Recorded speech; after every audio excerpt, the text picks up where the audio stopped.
बाकी रहती है, बुरी चीज खत्म हो जाती है। एक बहुत बड़े आलिम दीन इंडिया के गुजरे हैं, मौलाना अली मियां नदवी रहमतुल्लाह अलैह। उन्होंने एक उसूल बताया कि हर नाफे यानी हर नफा देने वाली चीज बाकी रहती है, हर मुज़िर यानी नुकसान देने वाली चीज अल्लाह उसे खत्म कर देता है। मिसाल, जब तक पंखा हवा देता रहेगा ऊपर रहेगा, जब तक फैन हवा दे रहा है ऊपर रहेगा, चलता रहेगा। जिस दिन खराब हो जाए, हवा ना दे, रुक जाए, तो उसे निकाल कर कबाड़ में डाल दिया जाएगा। तो अच्छी चीज है वो बाकी रहेगी, और जो चीज खराब है वो खत्म कर दिया जाएगा। इसी तरह जो इंसान अच्छा है वो बाकी रहेगा, और जो बुरा है, नुकसान पहुंचाने वाला है, वो इंसान की शक्ल में है लेकिन इंसान नहीं है, जानवर है। इंसान की फहरिस्त से उसका नाम निकाल दिया जाता है।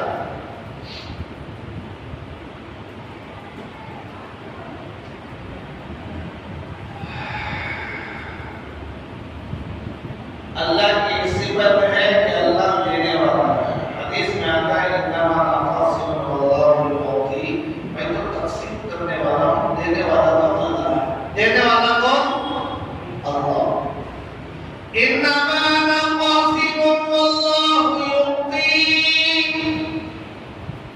अल्लाह के रसूल ने फरमाया मैं तो सिर्फ तकसीम करने वाला हूं, बांटने वाला हूं, देने वाला अल्लाह है।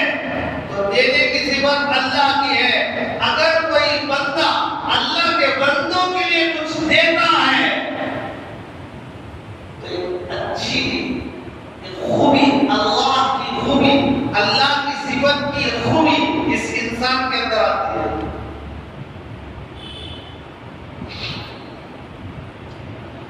इतनी बात समझने के बाद ये मसला समझो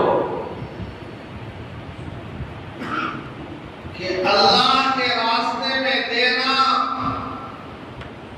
अल्लाह के लिए दे देना, अल्लाह के लिए। अभी मस्जिद किसकी? अल्लाह की। अगर सेक्रेटरी बोले कि मस्जिद मेरी है, नमाज नहीं होगी। क्यों? जब तक अल्लाह की नहीं होगी इसमें नमाज दुरुस्त नहीं। जगह अल्लाह के लिए दे दिया, प्रॉपर्टी अल्लाह के लिए कर दिया। देखो इसी को कहते हैं वक्फ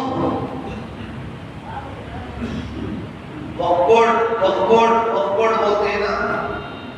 क्या मतलब है वक्फ बोर्ड? क्या माना है औकाफ? आज ये मुसलमानों की जो प्रॉपर्टियां हैं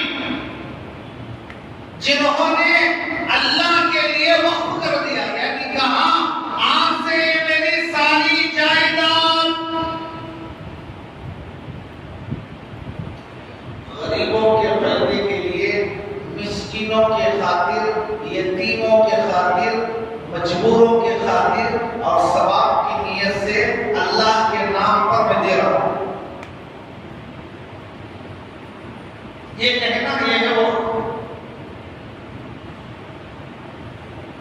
दुनिया के सारे मसाजिद वक्फ हैं, काबतुल्लाह वक्फ है।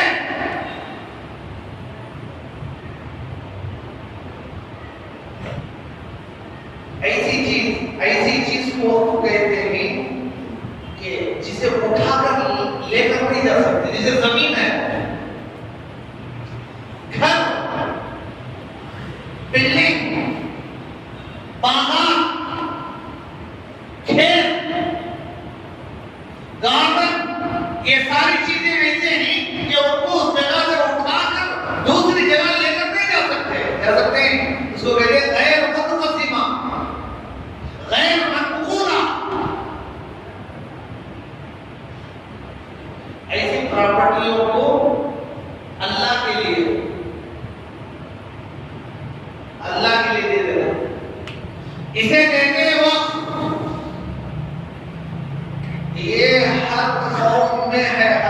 वाले वक्फ करते हैं, दान करते हैं हर कौम के अंदर।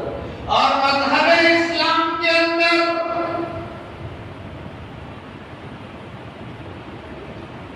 एक और आज हमें एक अड़ी जगह देने के लिए तैयार नहीं होते, एक ईंट की जगह छोड़ने के लिए तैयार नहीं।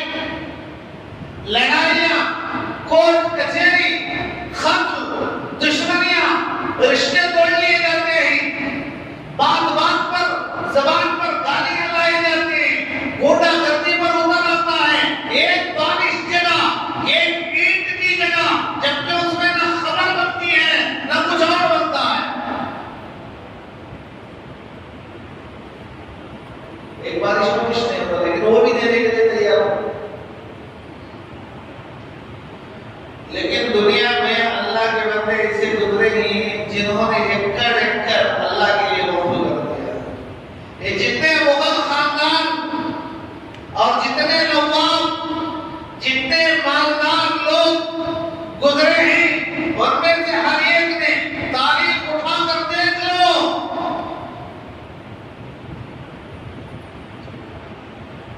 हर एक ने अल्लाह के लिए वक्फ किया है। कोई भी आपको ऐसा नहीं मिलेगा जिसने ना किया। उनके लिए शर्मिंदगी की बात थी कि मुझे अल्लाह इतना माल दे, इतना ओहदा दे, इतनी हुकूमत दे और मैं अल्लाह के नाम पर कोई चीज ना दूं, ये तो मेरे लिए शर्म से डूब मरने की बात है। तो इसलिए हर एक ने अल्लाह के लिए वक्फ किया है।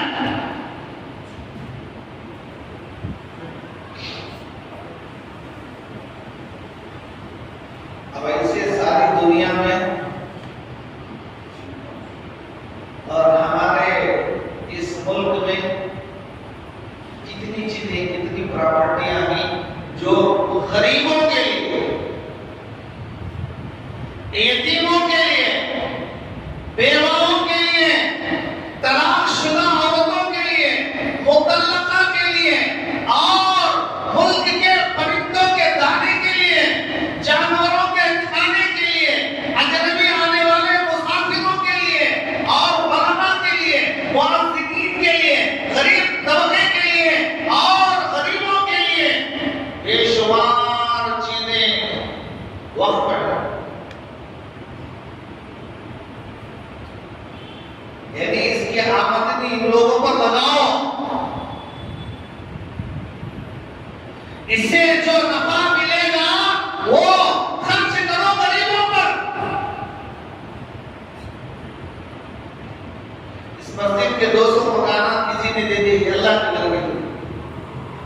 अब 200 मकानात से मस्जिद के खर्च का मुकम्मल इंतजाम करो, सारे खर्च, मुअज्जिन का, इमाम का, खतीब का, पढ़ाने वालों का, मुदर्रिसीन का, सारा खर्चा खुद उस चीज के जिसके लिए वक्फ किया गया है उसकी हिफाजत में लगाओ।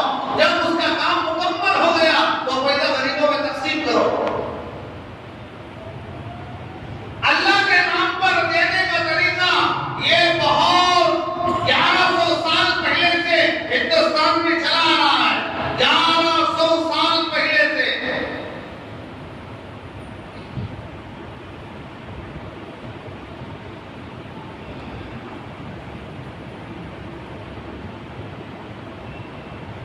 देखो, इस्लाम में जो फंडिंग बोलते हैं ना, बाहर से पैसा आता है, क्या वो अपने जेब से देना है? क्या वो अपने खानदान से लाके दे रहा है? नहीं। जहां भी बाहर से कोई मदद आ रही है तो हम प्रॉपर्टी की जो आमदनी है वही लेकर, जबकि वहां सारी जरूरत मुकम्मल हो गई हो तब वहां का पैसा दूसरे गरीबों पर लगाया जाता है।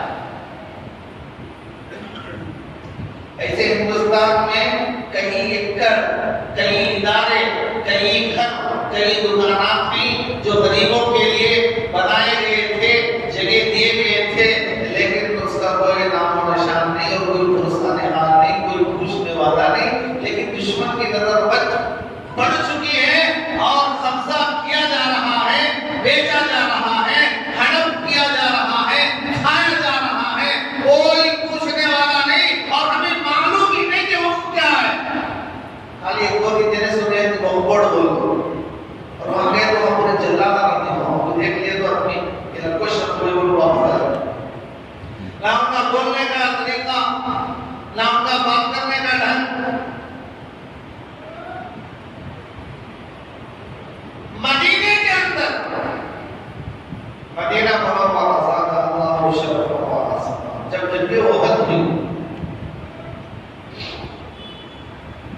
देखो उम्मत के फायदे के लिए दीनदार लोगों ने रखकर गया है, देकर गया है, लेकिन उसकी हिफाजत हम नहीं कर सके। अपने दुकान की हिफाजत कर लेंगे, अपने घर की हिफाजत कर लेंगे, लेकिन उम्मत के लिए जो चीज देकर जा रही गई है, दी गई है, उसकी हिफाजत करने वाला कोई नहीं। इसलिए कोई पूछने वाला ही नहीं कि क्या हो रहा है। तो चोर, डाकू, रक्षक कब्जा किए हुए ही, नजरें गाड़े हुए ही, और सौ हजारों एकड़ बेचकर इस्तेमाल करके अल्लाह के मुसलमान का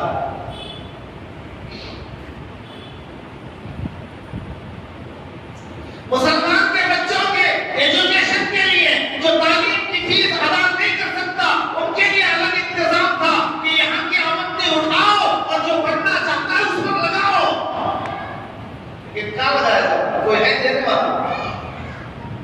गरीब बच्चों की शादियां नहीं हो रही, माँ बाप के पास कुछ नहीं है, ये वो प्रॉपर्टी है जो गरीबों में तकसीम करो। कहाँ गई वो? कौन पूछने वाला? कौमी लीडर कहाँ मर गए? किसी को पता ही नहीं।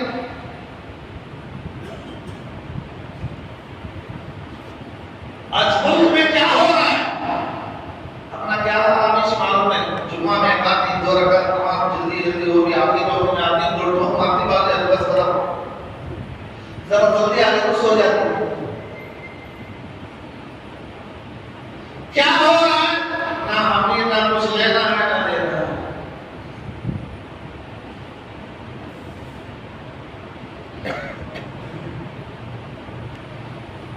मदीने में जो जंग हुई, जंगे वहां यहूदियों की तरफ से लड़ने के यहूदी आया था, लेकिन उसके दिल के अंदर हुजूर की मोहब्बत थी, प्यार था। आया था तो यहूदियों की तरफ से, यहूदी था, यहूदियों की तरफ से लड़ने आया था। वहां जंगे वहां जब खत्म हो गई, जब उसका मरने का वक्त करीब आया तो उसने अपने बच्चों को बुलाकर कहा कि देखो मदीने के अंदर मेरे बड़े बड़े 7 खजूर के बागान थे, 7, और दूसरी प्रॉपर्टी और जायदाद है। मेरे मरने के बाद ये सारे के सारे का मालिक मुसलमानों के नबी मोहम्मद रसूलुल्लाह को बना दो, मेरी तरफ से उनके लिए हदिया। मुसलमान नहीं है,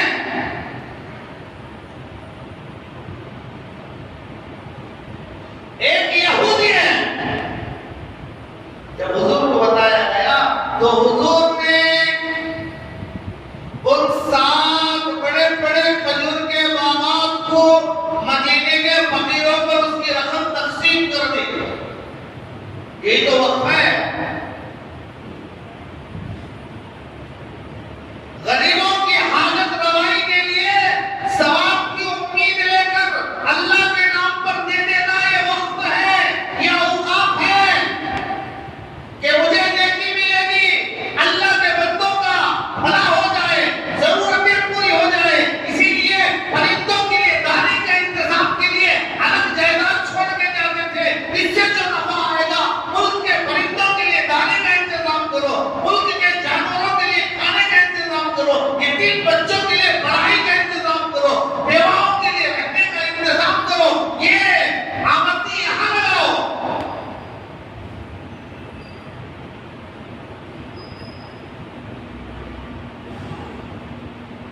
और यहाँ तक ये भी लिखा है, बीमार आदमी के पास जाकर तसल्ली जो देते हैं ना, समझ में, किसी बीमार के पास जाकर तसल्ली के अल्फाज, बीमार के पास जाकर क्या बोलते हो? चले गए सका है ऐसा दूसरा ऐसा बोलते हैं। बीमार के पास क्या बोलते हैं? अरे कोई बड़ी चीज नहीं है, परसों देखो हम तुम्हारे से ज्यादा सीरियस कोमा में चले गए, अच्छों को फिर रहे, तुम्हें तो उनसे भी बीमार को तसल्ली मिल जाए। तसल्ली मिली तो आधी बीमारी खत्म। तसल्ली के अल्लाह देते नहीं देख कर आई क्या बेचारी को झुलिया पड़ के दे सका है ना तुम्हारे दादा नाना ऐसा कहते रहे तो यहाँ सलामत रहते ऐसा पूछते हैं नहीं पूछते। तसल्ली के अल्फाज इसे कहते हैं ईमानदारी करना। मरीज को तसल्ली के अल्फाज देखो कल मैं आया था तो ज्यादा बीमार थे, आज आया हो तो कुछ कमी हो गई है, चेहरे पर रौनक आ गया है और देखो सारी चीजें खत्म होते जा रही हैं, बहुत जल्द तुम्हें शिफा मिल जाएगा। ऐसे अल्फाज कहने वाले को ईमानदारी करने वाला कहा जाता है।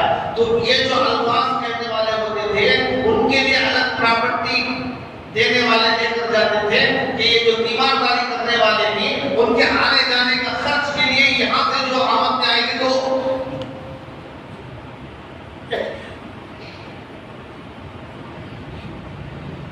ऐसे अल्लाह के बंदे मस्जिद के लिए दुकान देना तो मुश्किल देते हैं।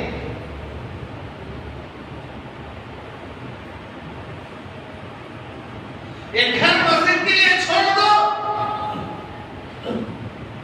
छोड़े ये ईद की जगह नहीं छोड़ो।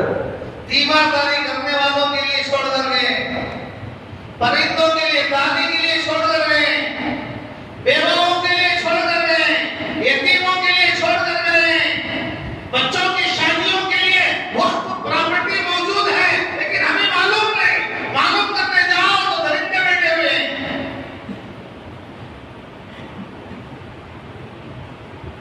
इसलिए अक्षोर सारे का सारा रूठ के जा रहा। हकदारों को हक नहीं पहुंचे तो वो बात नहीं करेगा।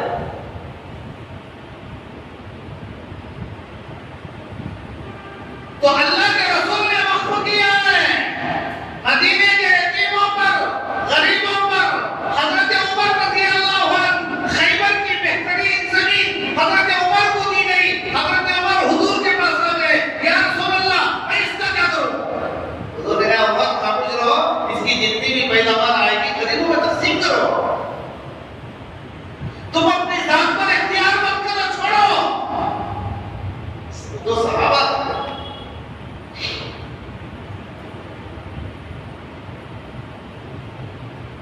ये इस्लाम में देखो ये सारा वक्फ है, ये कोई आज की चीज नहीं है। वक्फ मैं इसलिए समझा रहा हूं लोगों को मालूम ही नहीं है कि किस चीज को कहा जाता है। और हमारे इस मुल्क के अंदर हमारे फायदे के लिए हमारे बड़ों ने क्या क्या चीजें वक्फ करके गए नाम को पता है, नाम ही का पता नहीं तो फिर तफसील कहां मालूम होगी।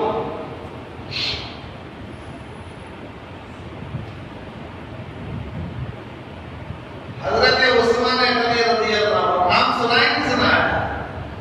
हुजूर के दामाद जिनके निकाह में नबी की दो बेटियां आई, पहली आई इंतकाल हो गया, दूसरी बेटी आई। रिवायत में आता है अल्लाह के रसूल ने फरमाया जब दूसरी बेटी का भी इंतकाल हो गया अल्लाह के रसूल ने फरमाया उस्मान अगर मेरी 100 बेटियां होती तो एक एक करके मैं तुझे ही देता। वो इंतकाल होगी तो दूसरी, तीसरी, चौथी, पांचवी। अल्लाह ने इतना माल से नवाजा था, नाम के साथ लगा रहे गनी, उस्मान गनी। गनी के माने थे मालदार।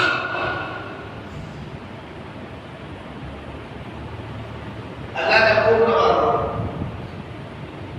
मुसलमान मदीने से हिजरत करके, मक्के से हिजरत करके मदीना आए तो मदीने में यहूदी थे। पीने का जो पानी का कुआं था वो एक था, वो यहूदी का था। मुसलमान गुर्बत में जिंदगी गुजार रहे थे, यहूदी पानी कीमत पर देता था।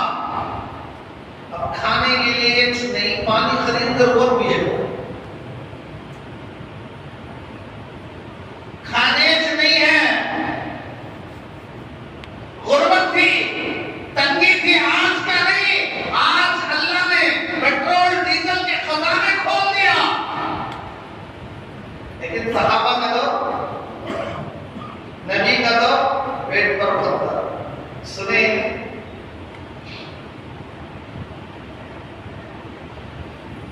उसी वक्त खाना पेट बरकत नहीं कर देते, अच्छा लिबास पहनने के लिए तैयार नहीं।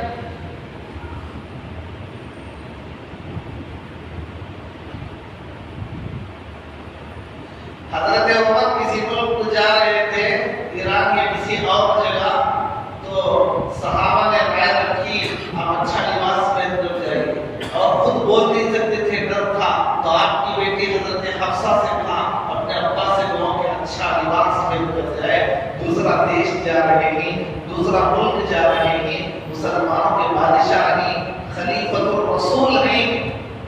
तो बेटी ने बाप से कहा, तो हजरत उमर कहने लगे हफ्सा ये बात तुझे किसने बताई, ये राय तुझे किसने बताई, उनके नाम बोल, मैं उनका इससे मारूंगा कि उनके चेहरे बदल दूंगा। और फिर कहा हफ्सा तू जानती है अल्लाह के रसूल का सारी जिंदगी में लिबास कैसा था, रो दी।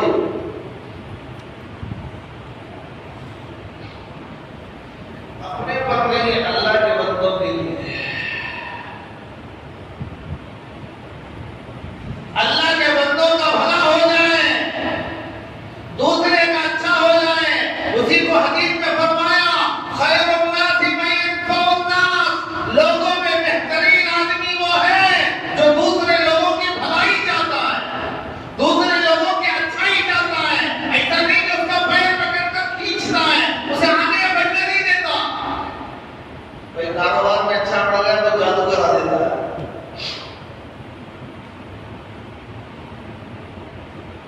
कोई शोहरत मिल रही है तो उसे बदनाम करने की कोशिश करता है, किसी को इज्जत मिल रही है तो उसे गिराने की कोशिश करता है।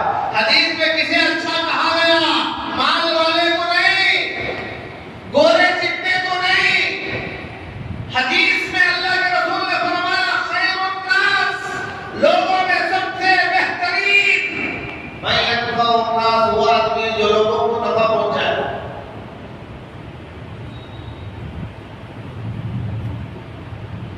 तो जब मदीने में पानी की किल्लत थी, एक कुआं था और मुसलमान गरीब थे, यहूदी का कुआं था, खरीद कर पानी लेना पड़ता था। अल्लाह के रसूल ने कहा जो आदमी उस कुएं को खरीद कर, वो कुआं खरीद कर मुसलमानों के लिए वक्फ कर दे तो मैं उसे जन्नत में घर देने की जमानत लेता हूं।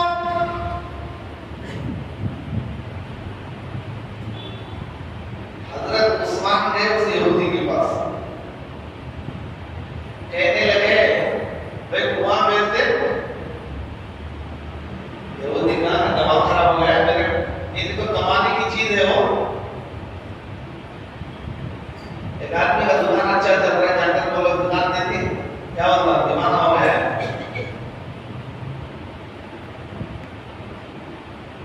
मेरे सारे घर का गुजारा किसी से है, मेरे कमाने का जरिया है, मैं नहीं देता। अरे भाई तू कितना मांगता मांग, तेरी मांग के बराबर रकम अदा करूंगा, बोल। मैं नहीं देता। जिंदगी के बाद देगा, अरे भाई पहले बोल दिया, वो यहूदी माल के लालच हरीस होती, कितना भी है और हरीस। हजरत उस्मान के ज़हन में अल्लाह ने एक ख्याल डाला, एक आइडिया डाला। हजरत उस्मान ने कहा देख एक तरीका बताता हूं, उस तरीके से बेच तेरा फायदा रहेगा। वो कैसे? कहा आधा कुआं बेच दे, आधा कुआं तू रख ले। अरे ये कैसे हुआ? तो एक है आधा बेचेंगे आधा रखेंगे, कैसा हुआ? कहा ये बेचने का तरीका ये है, आधे कुएं की कीमत ले ले, एक दिन पानी तू बेच ले, दूसरे दिन मेरी बारी होगी, एक दिन तेरी एक दिन मेरी, तेरे दिन तू बेच ले, मेरे दिन मेरी बारी। पूरे का कुआं में रहेगा, पैसे का पैसा भी आएगा। उस्मान कुआं पे उठा के तो नहीं ले जाएगा, वो तो कुएं की जगह रहेगा, एक दिन उसकी बारी, एक दिन मेरी बारी है, पैसा भी मिल रहा है, कुआं भी है, देखा मंजूर है। आधा कुआं बेच दिया, जैसी बात की होगी, हजरत उस्मान आकर मदीने में ऐलान कर दिए, वो लोगों सुन लो, खाली मुसलमान नहीं, सारे मदीने के लोगों के लिए ऐलान किया जा रहा है, जिस दिन उस्मान की बारी होगी मदीने में पानी फ्री। अब सारे हजरत उस्मान के दिन का इंतजार करते, उस दिन खूब पानी लाके भर लेते, दूसरे दिन जब यहूदी की बारी आती कोई नहीं जाता, या फ्री मिलता है तो दूसरे दिन पैसे लग गए जरा सब जाती। एक दिन फ्री है, दूसरे दिन पैसों से लेना पड़ेगा, कौन लेगा पैसे से? सारे मदीने यहूदी तक हजरत उस्मान के बारी में आकर पानी फ्री लेके जा रहे हैं। देखो मुसलमान इंसानियत के नाते धर्म नहीं देखा, जात पात नहीं देखा, सबके भलाई के लिए हजरत उस्मान ने ऐलान कर दिया। यहूदी समझा ये तो सोने के अंडे देने वाली चुड़िया हाथ से गई, मैं तो बेवकूफों पर आधा बेच दिया था, आवाज रखकर क्या करो, मक्खा मारो, कोई नहीं आ रहा पानी लेने के लिए। उस्मान को बुलाया, भाई और आने की कीमत दे दो, तुम ही ले लो। हजरत उस्मान रज़ियल्लाहु अन्हु ने किताबों में लिखा है 35,000 दराहिम चांदी के सिक्के, 35,000 दराहिम चांदी के सिक्के लेकर उस यहूदी से कुआं खरीदा, मीठे पानी का कुआं खरीदा। मदीने में वो एक ही कुआं था, सारे का सारा यहूदी से खरीदा। हुजूर के दरबार में जाकर कहने लगे, या रसूल अल्लाह, मैंने खरीदा है और अल्लाह के लिए वक़्फ़ है।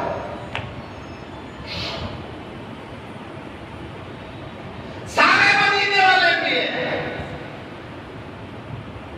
भाई हजरत उस्मान अपने लिए थोड़ी खरीदा था, खरीद कर मेरा नाम दाम हो गया। जैसे आज हमारा मिजाज है ना, कुछ कर दे तो हमारा नाम आना, मेंबर में, मेहराब में, मेन गेट के ऊपर बोर्ड में नाम रहना, नहीं तो देता कि छंदा बंद।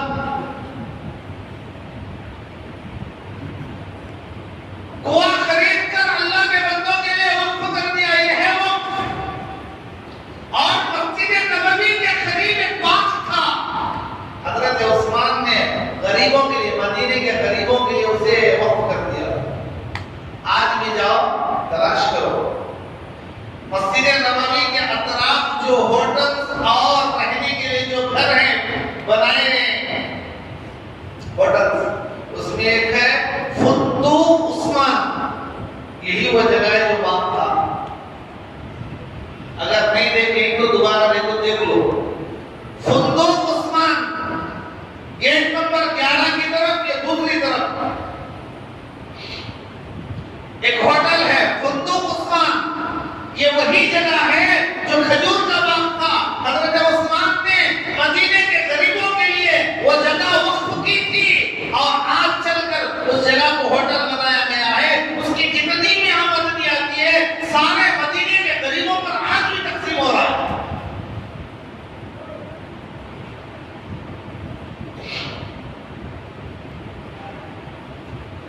हजरत जुबैर इब्न अव्वाम रज़ियल्लाहु अन्हु सहाबी रसूल थे, उन्होंने घर बना रखा था जिनके लिए, उन औरतों के लिए जिनकी तलाक हो गई थी, रहने के लिए जगह ही नहीं। तलाक हो गई है लेकिन रहने के लिए जगह नहीं, शौहर के पास रहने के लिए तलाक हो गई है, माँ बाप नहीं, रिश्तेदार कोई सब छुपाने जगह नहीं दे रहे, तो उन्होंने एक घर बनाकर ऐलान किया था, ये उन औरतों के लिए है, ये उन औरतों के सब छुपाने के लिए है जिनकी तलाक हो चुकी है, वो यहाँ आकर रहकर अपना गुजारा कर ले। अल्लाह के लिए वक्फ किया था, और मुतल्लका औरतों के लिए अलग से इंतजाम किया था, अलग से घर बनाए थे, ये सब वक्फ था। वक्फ बैतुल्लाह खुद वक्फ है, मस्जिद हराम खुद वक्फ है। और किताबों में लिखा है हमारे हिंदुस्तान के अंदर 1100 साल से वक्फ का निजाम चलता रहा है, और सारी दुनिया में सबसे सबसे ज्यादा प्रॉपर्टी हिंदुस्तान के अंदर मुसलमानों की, सारी दुनिया में, सिर्फ हिंदुस्तान की बात नहीं कर रहा हूं, सारी दुनिया में सबसे ज्यादा वक्फ प्रॉपर्टी जो है वो हिंदुस्तान के अंदर है। क्या वो प्रॉपर्टी गरीबों के मदद के लिए दे रहे हैं।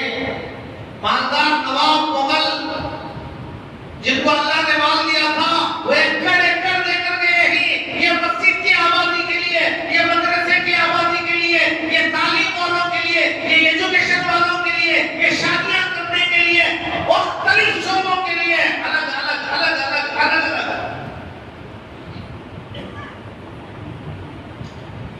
किताबों में लिखा है 2013 की रिपोर्ट हिंदुस्तान की, 2013 की मक्की रिपोर्ट, अखबार की रिपोर्ट नहीं, मक्की रिपोर्ट, 2013 की रिपोर्ट हिंदुस्तान की ये है कि हिंदुस्तान में 4,80,000 करोड़ वक्फ प्रॉपर्टी है 2013,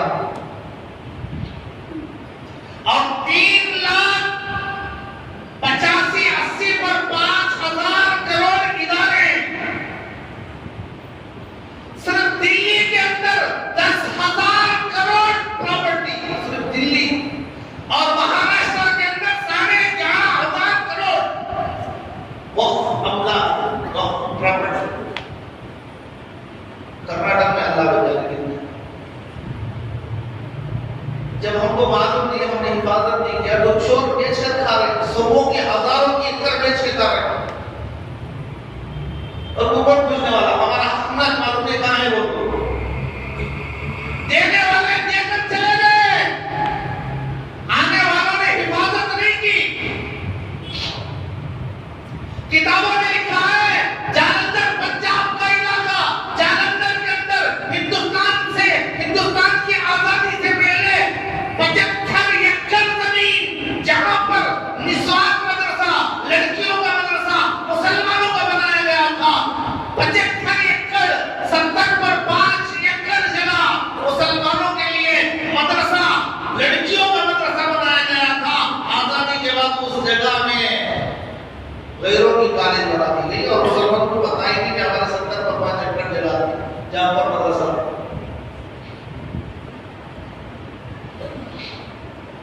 और पंजाब के अंदर 240 एकड़, हिंदुस्तान की आजादी से पहले मुस्लिम यूनिवर्सिटी थी, कितने एकड़ में, 240। जो किसके नाम से, किसी गैर का नाम लगा दिया गया। वो जगह कहां गए, चोरों ने बेचकर खा लिया, और हमारे गरीब, हमारे मोहताज, जिनके हक के लिए हक वालों ने देकर गया था, उनको उनका हक पहुंचाया नहीं गया। इसके जिम्मेदार कौन है? क्योंकि ये दीन नहीं, नबी ने नहीं किया, सहाबा ने उसको नहीं किया, इसीलिए मैं ऊपर से तारीफ लाया बैतुल्लाह से। ये कोई नई बात नहीं है, ये हमारे काम की चीज नहीं, ये मत समझो।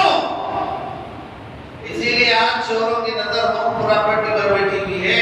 किताबों में लिखा है हिंदुस्तान में सबसे ज्यादा इनकम जो है ना वो टैक्स का है, उसके बाद सेकंड नंबर सबसे ज्यादा इनकम का सेकंड नंबर वक्फ प्रॉपर्टी का है। इसलिए निगाह वहां पर खड़े हैं कि इसे हड़प कर दिया। तो मेरे भाइयों, अल्लाह के रास्ते में हमारे बड़ों ने देकर गया है, जज्बा हमारे अंदर भी आना, क्योंकि अल्लाह देने वाला है। जब इंसान देगा तो अल्लाह की सिफत की एक खूबी इंसान के अंदर आएगी। इसीलिए हर जुमा ऐलान किया जाता है, अल्लाह के बंदो, अल्लाह के घर के लिए देते जाओ, गरीबों को दो, यतीमों को दो, मसाजिद को दो, मदरसों को दो। ये देना तुम्हारी आखिरत को बनाएगा, आखिरत में घर तामीर होंगे, आखिरत में बागात मिलेंगे, आखिरत की जिंदगी जो लामहदूद है, वहां की नेमतें जिनको आंखों ने नहीं देखा, कानों ने नहीं सुना, वहां की खुशगवार जिंदगी हासिल करने के लिए यहाँ कुछ करना पड़ता है। इसलिए हरकत करो, इसलिए रहना दो। तो ये वो चीज थी जो हमारे ज़हनों में नहीं थी।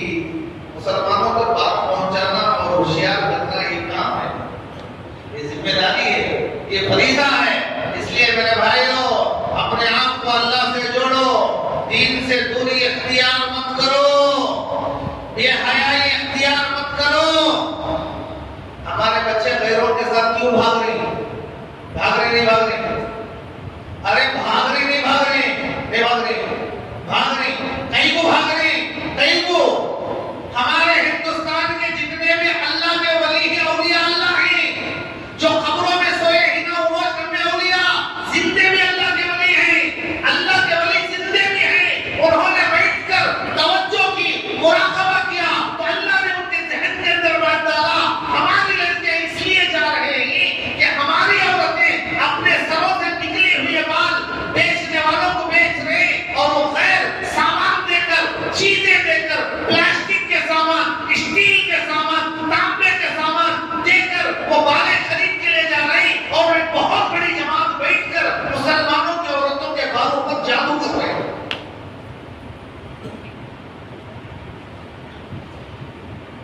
कितना खोल को बोले तो भी समझ में नहीं आ रहा है।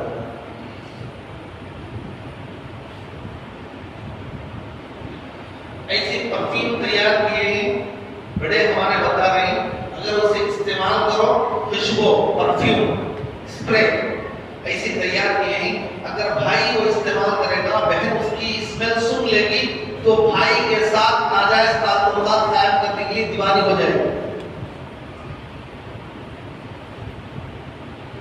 अल्लाह अल्लाह तौबा करो। और हमारे अपनी मुलाकात हो रहे हैं। और दूसरा, उन्हीं का एक गंदा सड़ा हुआ खलीस पलीस कहता है, अपने अपने धर्म वालों से कहता है, हर आदमी अपने पास सुअर के 2 दांत अपने पास रख लो, उसे कसकर पानी में मिलाकर मुसलमान लड़की को पिला दो, वो तुम्हारे ऊपर फिदा हो जाएगी। ऐसे ऐसे हर में इस्तेमाल कर रहे थे। हमें नेट में, मोबाइल में, इंटरनेट में और फेसबुक में हमें मर रहे हैं, और हमारे नौजवान नशे में मर रहे हैं। हमें कहना मत सब क्या हो रहा है, ना लेना है ना देना। मेरे भाइयों, कौम तबाह हो रही है, ऐसी कौम को अल्लाह नहीं बचाएगा। हमें मुसलमान ही, हमें मरते नहीं, हमें खत्म नहीं होती है। बस सोचो अल्लाह मिटा देता, अल्लाह मिटाने पर आया तो दूसरों को खड़ा करके हमें मिटाएगा। इसलिए होशियार हो जाओ, होशियार हो जाओ। अल्लाह ताला हम तमाम की सुनी बातों पर अमल की तौफीक अता फरमाए। आमीन।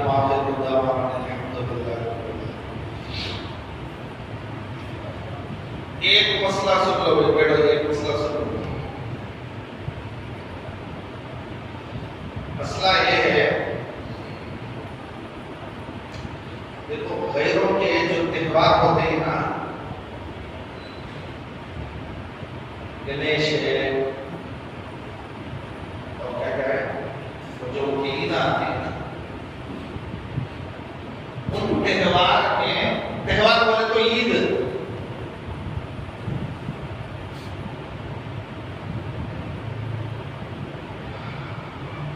मुसलमानों से चंदा मांगते,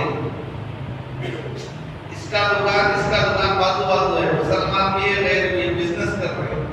अब हो सकता है मुसलमान भी रमजान के मौके पर या मुहर्रम में या रबीउल अव्वल में जाकर उसे पूजा निकाला,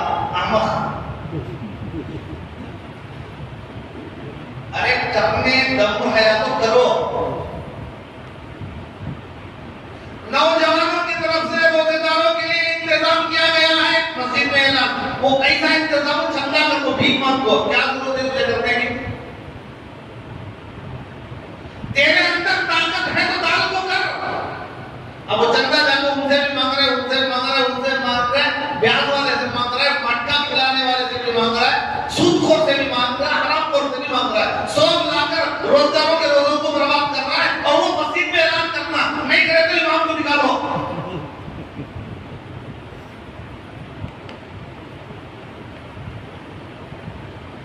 जो हकीकत है वो भी सुना रहा हूँ, कहानी नहीं सुना रहा हूँ जुबा में आप लोगों को। हमारा काम, हमारी मिशन है होशियार करना। सोए हुए लोगों, जो हकीकत में सोए हैं उनको मैं होशियार कर सकता हूँ, जो भी सोता है, उसे कहता भी उठाओ, उठता नहीं। क्यों? वो पहले होशियार रहता था, फिर नाटक कर रहा है। तो अब ये गैर बोले तो मुसलमान के अलावा जितने भी हैं, वो अगर अपने त्योहार में चंदा मांग रहे तो दे सकते ही नहीं।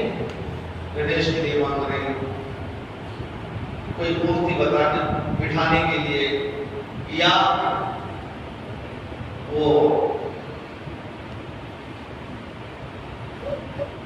देवल को, मंदिर को रखकर लोग खींच ले जाते हैं, क्या बोलते हैं उसे, वो सा भी हो त्योहार, उसमें चंदा मांग रहा है तो दे सकते हैं या नहीं दे सकते? इस्लाम क्या कहता है? सुनो जी, इस्लाम क्या कहता है? टोपी जोड़ में रख ले तो जुमा में एक दिन पहले करने वाला क्या जाने कि इस्लाम क्या है? इस्लाम क्या है? इस्लाम का नाम चमकदार टोपी, काटन के कपड़े का नाम इस्लाम नहीं है। मुसलमान जुमा के दिन आखिर में सुजान पर खड़कर दो ठोक ठोक मार के भाग जाने वाला, ना वो मुसलमान है ना वो इस्लाम है। इस्लाम गुलाब जामुन का नाम नहीं, इस्लाम बिरयानी रोटी का नाम नहीं, फाल खुशके का नाम नहीं। इस्लाम कौन है?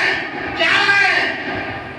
जुमा में पहले आकर बैठे तो मालूम होता, आखिर में तो क्या मालूम होता, अभी मोहल्ला का नहीं, दोनों का बात नहीं मालूम, सलाम पहने गए होते। आपको जाने वाले के साथ मिले को आपस में जाएंगे, नहीं तो घर में छूटती जुमा भी पड़ता है नहीं पूछो उनके साथ क्या नहीं, उंगली कटाकर शहीदा में मिल रही सब। ये हमारा, अरे भाई जुमा के लिए ये दिन कुर्बानी दो, ये घंटा कुर्बानी नहीं देते तो तुम्हें चांद की क्या कुर्बानी देंगे? देंगे? आफत आ गई, मुसीबत आ गई तो चांद की क्या कुर्बानी दे सकते? तो ये घंटा अल्लाह के लिए नहीं दे सकता। होटलों में घंटे घंटे गुजार रहा है, फिल्म देखने में 3-3 घंटे लगा रहा है, बेकार फालतू चीजों के अंदर दिन दिन लगा रहा है। लेकिन 1 घंटा 12:30 से लेकर 2 तक, 2:30 तक, इतने घंटे हो देखते। मगर अल्लाह हमें अमल की तौफीक अता फरमाए, हमारे दिल में अल्लाह दीन की मोहब्बत डाले, अमल की तौफीक अता फरमाए। क्या कर सकते हैं? दुआ कर सकते हैं, दरवाजा खटखटा सकते हैं, वक्त अंदर हाथ डाल को दिल निकाल सकती है, हमें हमारे अंदर उतनी ताकत है, कानों तक बात पहुंचा सकते हैं, अंदर उतरना अल्लाह का काम। अल्लाह बोलने वाले को भी, सुनने वालों को भी अमल की तौफीक अता फरमाए। आमीन। जोर से आमीन तो बोलो। आमीन। तो दे सकते हैं। क्या हुक्म है शरीयत का? तो उलमा ने लिखा है, अगर गैर बीमार है, अस्पताल में दिखाना है, गरीब है, मदद करो, इस्लाम इजाजत करता है। अपने भाई की भी मदद करो, गैर की भी मदद करो। मुसलमान बीमार हो गए, जाओ इजाजत करो, गैर बीमार हो गए, जाओ इजाजत करो। पड़ोसी मर गया, जा देखो, कोई रोकता नहीं। उल्टे सीधे काम नहीं करना, जो करने के काम है वो करना। उनके बच्चों को पढ़ाई के लिए पैसा नहीं है, बाप तरस रहा है, सूद में हाथ डाल रहा है, परेशान हाल है, मदद करो। अल्लाह ने अगर दिया है तो मदद करो। यहाँ जात पात का लिहाज नहीं, सब अल्लाह के बंदे हैं।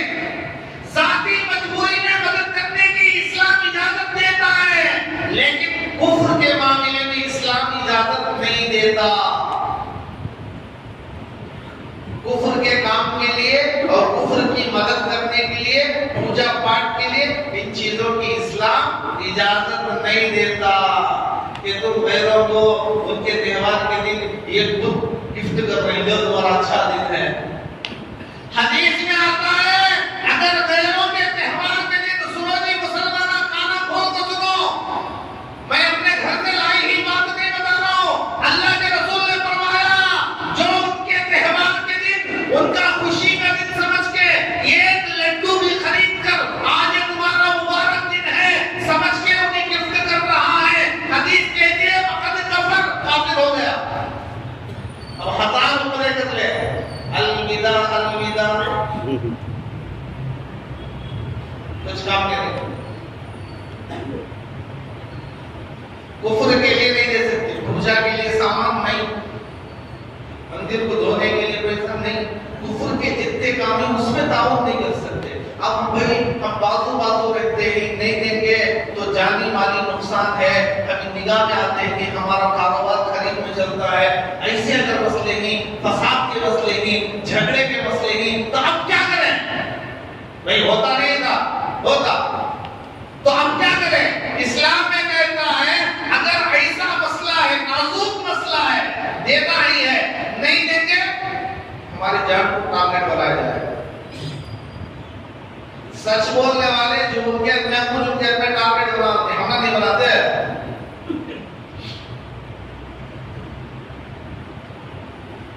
जान का खतरा है, माल का खतरा है, माँ बहनों की इज्जत का खतरा है। ऐसा माहौल है तो क्या करें?